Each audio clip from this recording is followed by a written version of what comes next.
ग्रंथराज श्रीमद् भागवतम की आज हम श्रीमद् भागवतम के पहले स्कंद 13वें अध्याय 31वें श्लोक को पढ़ रहे हैं। First canto 13th chapter verse number 31 1:30-31। Okay, yes. अजात शत्रु कृत मित्र हुताग्नि अजात शत्रु कृत मित्र हुताग्नि विपन्नवाति लगो भूमि रूप में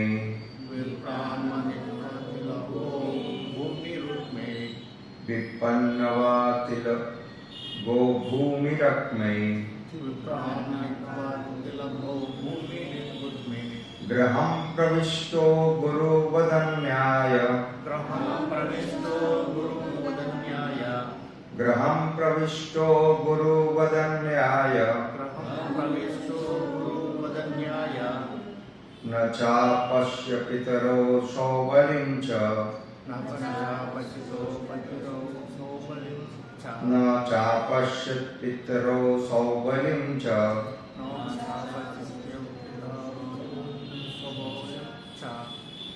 तात्पर्य अनुवाद इस डिवाइन ग्रेस एसी भक्तिवेदांत स्वामी श्री प्रभुपाद के द्वारा श्री प्रभुपाद की जय।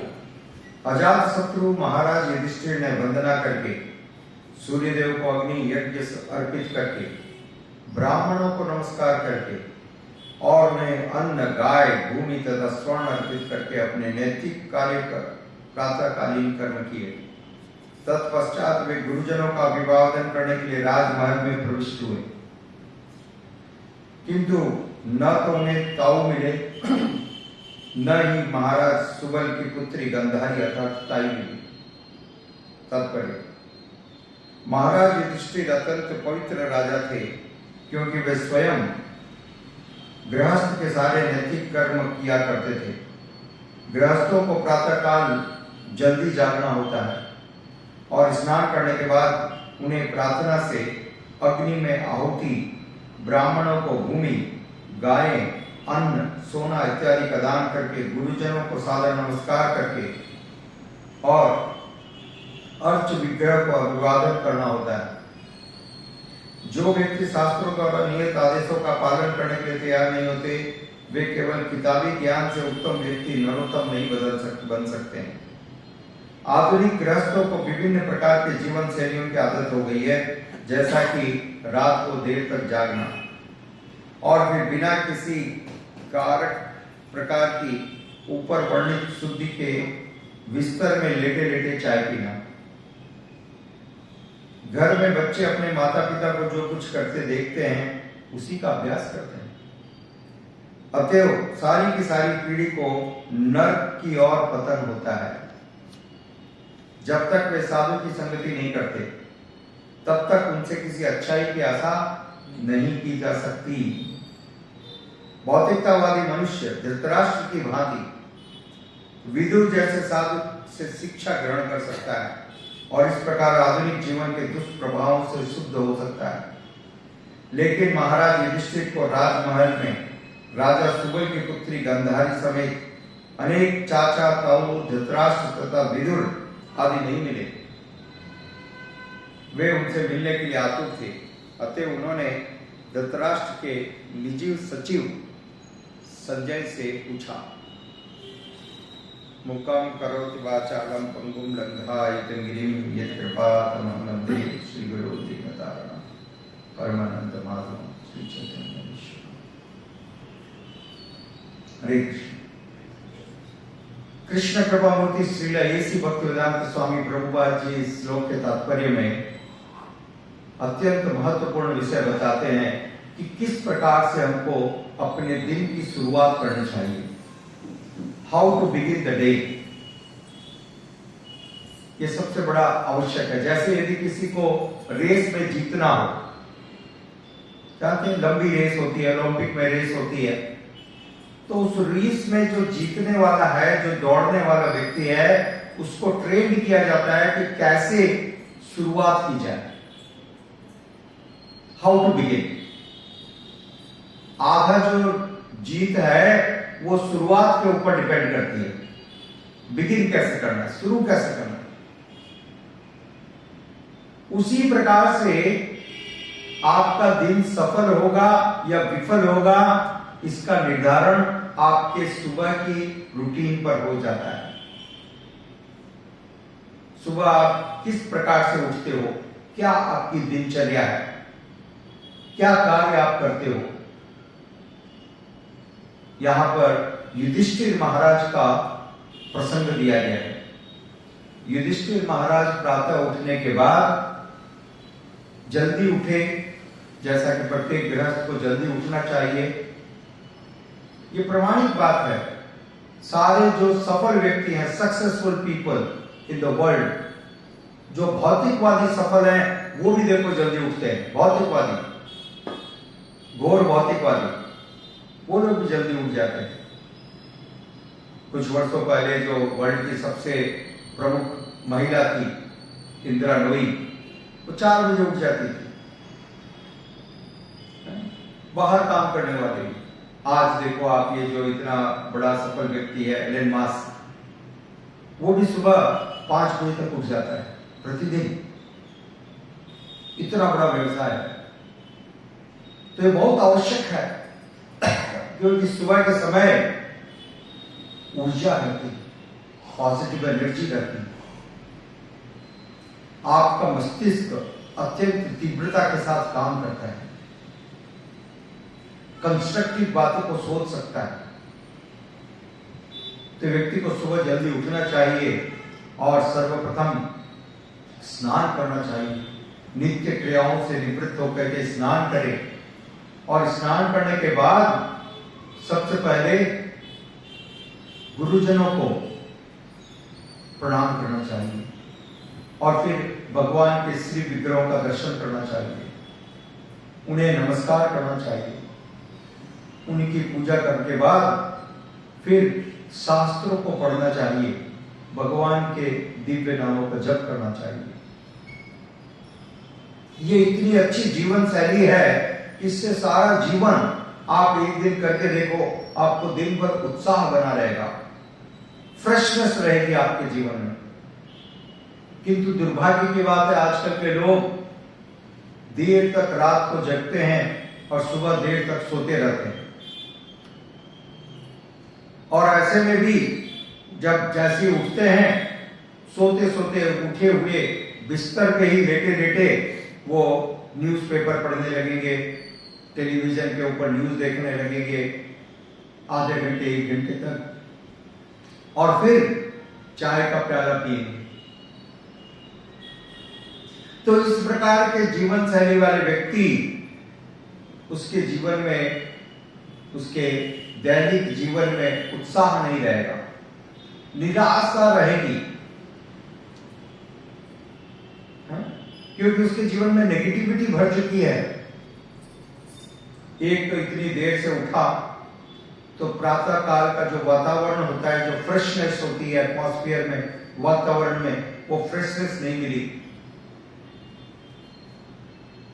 और ये जो नाना प्रकार से उठते ही आजकल देखते हैं, हम आजकल के जितने भी युवा हैं, वो बिस्तर से निकलने के पहले ही अपना मोबाइल ऑन करते हैं और वो फेसबुक और यूट्यूब प्रारंभ होता है, न्यूज प्रारंभ होती है, और 99% न्यूज नेगेटिव है। 99% न्यूज नेगेटिव है। इसने चोरी की, उसने बदमाशी की, इसने बलात्कार किया, उसने हत्या की, राइट? सारी न्यूज यही होती है। तो सुबह से आप उठते ही इन्हीं चीजों के संपर्क में आ गए। हिंसा, चोरी, बदमाशी, डाका और बलात्कार। तो आपके मन में इन्हीं चीजों का प्रभाव रहता है। सारा दिन आपको सारे व्यक्ति में यही बातें दिखाई देती है, आपके जीवन में आपको यही लगता है। तो नेचुरली आप नेगेटिविटी में रहोगे। ऐसे व्यक्ति बहुत ही जल्दी डिप्रेशन में चले जाते हैं। ठीक है, आजकल हम देखते हैं ये बीमारी बहुत बढ़ते जा रही है। लोग बहुत ही स्ट्रेस्ड आउट है, नेगेटिविटी में है और डिप्रेस्ड है। तो इसका मूल कारण प्रारंभ होता है सुबह के रूटीन से। सुबह आप उठिए, ब्रह्म मुहूर्त में उठिए, सूर्य के उदय होने के पहले उठ करके जल्दी से दैनिक क्रिया करके स्नान कीजिए। देखिए कितनी स्फूर्ति रहेगी। और उसके बाद गुरुजनों को प्रणाम कीजिए और लोगों को दान दीजिए, सत्कार्य कीजिए। तो युधिष्ठिर महाराज प्रतिदिन ऐसा करते थे। तो जब वो आए, राजमहल में आए, वो राजमहल में आकर के वो खोज रहे थे विदुर महाराज को और धृतराष्ट्र को और गांधारी को कि उनको प्रणाम करें, क्योंकि धृतराष्ट्र उनके ताऊ हैं और गांधारी माता उनकी ताई हैं, वरिष्ठ हैं। वरिष्ठ जनों का आशीर्वाद लेना अत्यंत आवश्यक है। तो वो जब राजमहल में खोज रहे हैं, राजप्रसाद में उन्होंने देखा कहीं पर भी नहीं मालूम पड़ रहे हैं, कोई उनके बारे में कुछ नहीं बता पा रहा है, कहां चले गए। जैसा हम देखते हैं विदुर महाराज ने उनको ये समझाया था कि बिना किसी को बताए हुए, विदाउट इंफॉर्मेशन घर का परित्याग कर दो, छोड़ के चले जाओ, नहीं तो इस आसक्ति को कभी आप इससे बाहर निकल नहीं पाओगे, इसी में जकड़े हुए रहोगे।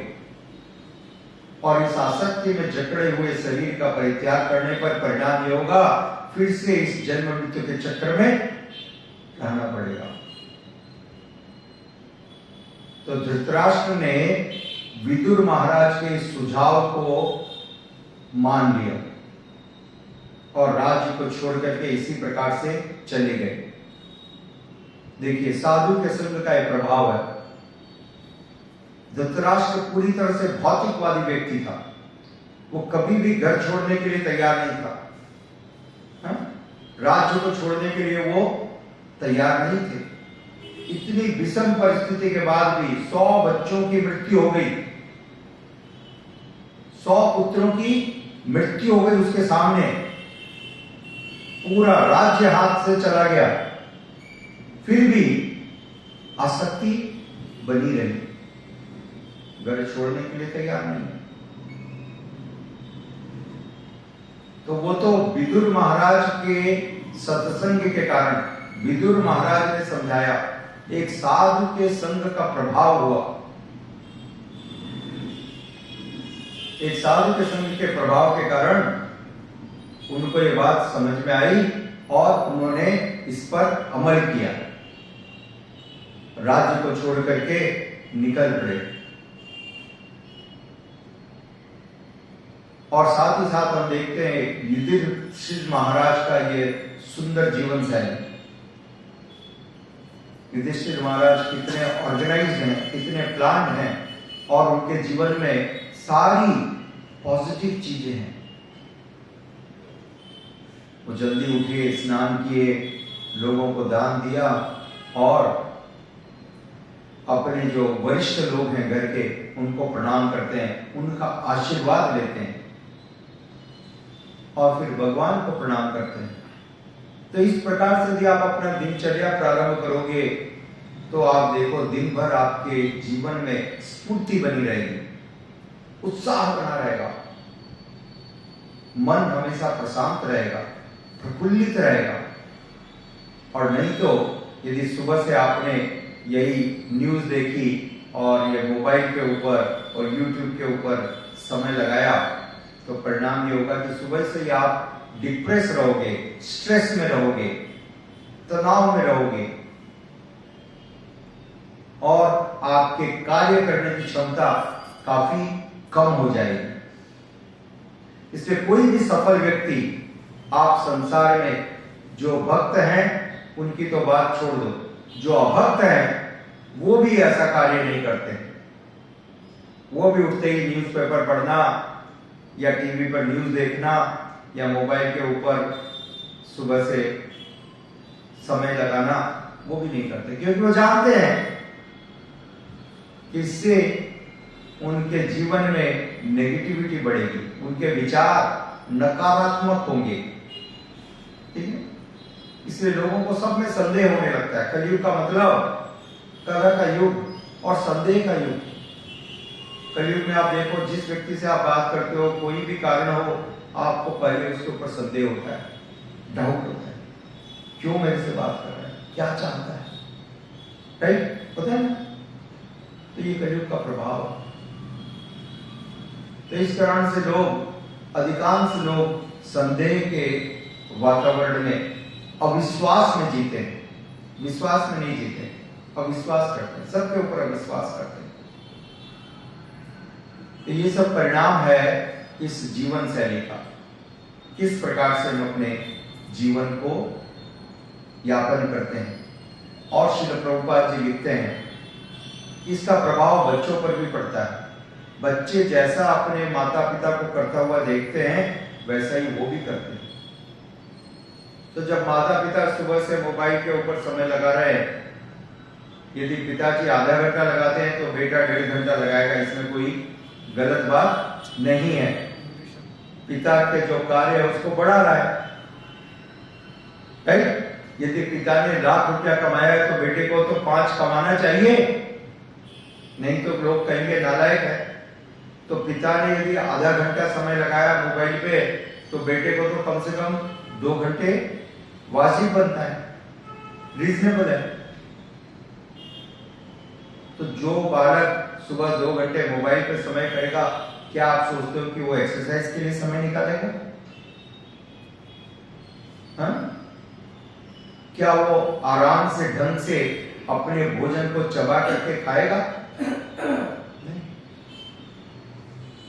तो ऐसे बच्चों के पास में न तो भोजन के लिए समय होता है,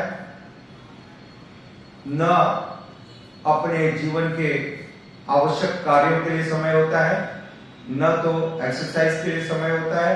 कोई भी सही काम के लिए, सत्कार्य के लिए उनके पास समय नहीं होता, और वो लोग सप्लीमेंट की तलाश करते रहते हैं। सप्लीमेंट से आपके जीवन में वो बातें नहीं आएगी जो मूल वस्तु से आने वाली है।